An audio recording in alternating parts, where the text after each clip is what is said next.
Pendientes de Ucrania. Marta Vilar, Bolsa de Madrid, ¿cómo sigue la sesión? ¿Cuál es la última hora de los mercados?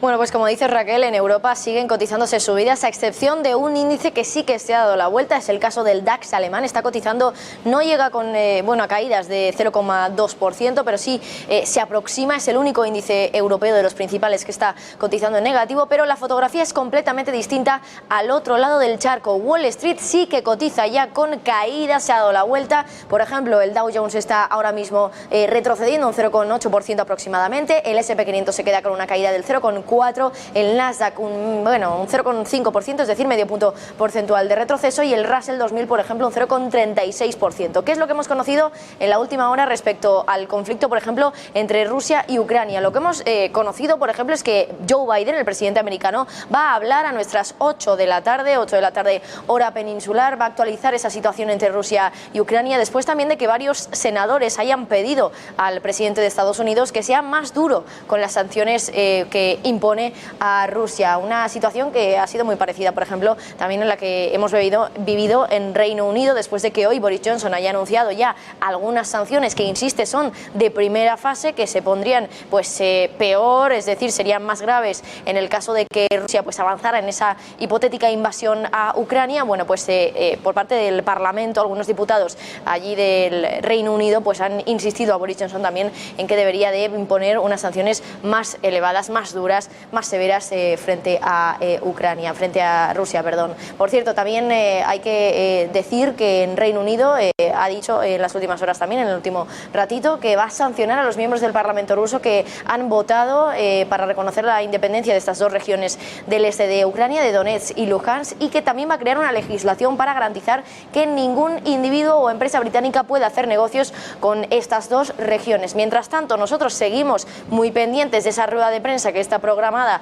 para el término de esa reunión de los 27 de la Unión Europea para intentar preparar un paquete de sanciones contra Rusia. Todavía no tenemos de momento esa rueda de prensa, pero como decimos, estamos muy pendientes. Hoy también hay que decir que es de las primeras veces, y esto quizá es lo que también se esté cotizando en Wall Street, en los mercados financieros y en las bolsas en definitiva, es de las primeras veces que Estados Unidos ha utilizado la palabra invasión para referirse a los últimos movimientos que ha realizado Rusia. Ha sido el representante ahora mismo de política exterior allí en Estados Unidos, y ha utilizado, como decimos, esa palabra invasión para representar, para intentar calificar cuáles han sido los últimos movimientos de Rusia con esa entrada de las tropas en Ucrania.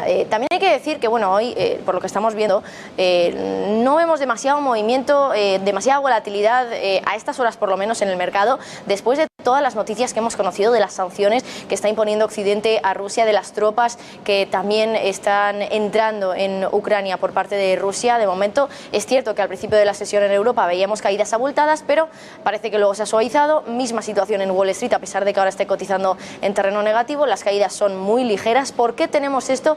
Y exactamente qué es lo que ha pasado históricamente cuando ha habido situaciones parecidas, con casi guerras que no han llegado finalmente a serlo. Hemos intentado estudiar cuáles han sido los movimientos del mercado en esos casos, y por supuesto la pregunta que nos hemos hecho es un poco hasta qué punto puede afectar a la baja ese conflicto entre Rusia y Ucrania a los mercados financieros. Bueno, pues veamos, por ejemplo, lo que ha sucedido en algunos de estos eventos. Como digo, en la invasión a Kuwait en el año 1990, que por cierto desencadenó en la guerra del Golfo, lo que sí que vimos es que los mercados tardaron exactamente 2 días en formar un suelo, es decir, cayeron durante 2 días, y a partir de ahí empezaron a recuperarse. ¿Cuánto tardaron? Bueno, pues exactamente 30 días en recuperar los niveles anteriores a esa caída que sufrieron por la invasión a Kuwait. Es muy poco tiempo, es verdad, es cierto también que podemos concluir que esa caída es muy rápida. En tan solo 2 días cayeron los principales índices y se recuperaron hasta niveles no vistos desde antes de esa invasión en 30 días. Una recuperación relativamente rápida, aunque claro, en comparación con lo rápida que fue la caída, la recuperación sí que se hace un poquito más lenta. Por ejemplo, cuando dispararon a Reagan en 1981, el mercado tardó exactamente 1 día en formar ese suelo y 4 días en recuperarse. Aquí, en esta situación, todo fue mucho más rápido. En el decreto de petróleo de países árabes a Occidente en 1973, se tardaron 6 días en formar un suelo en el mercado y 10 días para recuperarse.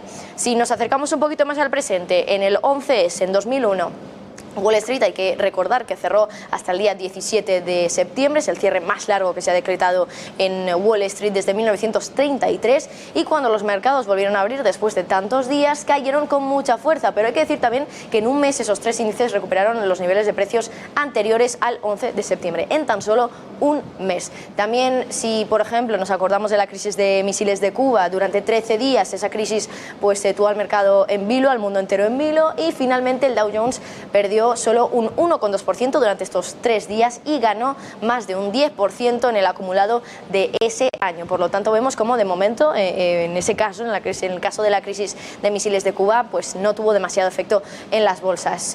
Otro ataque, por ejemplo, el ataque a Pearl Harbor el 7 de diciembre fue un domingo, por lo tanto, no se cotizaron en ese momento, en ese día, las noticias que ocurrían en Pearl Harbor, pero sí al día siguiente hay que decir que el Dow Jones cayó un 3%. Para el día 28 de abril, ya del año siguiente, el Dow había alcanzado los niveles más bajos desde 1934 y poco más de una semana después subió un 1,1%. A partir de ese día marcó el comienzo de un mercado alcista que le llevó a subir al Dow Jones un 130% en 4 años. Ahora, ¿qué es lo que está pasando? Bueno, pues todo apunta a que ese conflicto entre Rusia y Ucrania ha empezado a afectar a los mercados financieros en su máxima expresión, por así decirlo, a finales de enero, que realmente se remonta a meses atrás ese comienzo de las tensiones entre ambos países, y fue ahí cuando, por ejemplo, el VIX se disparó por encima de los 30 puntos, un nivel que también vemos en la actualidad, y fue ahí también cuando el S&P 500 el día 24 de enero, a finales de enero, alcanzó sus mínimos de 2022, unos niveles que no se veían desde octubre de 2021. ¿Qué es lo que pasaba entonces para que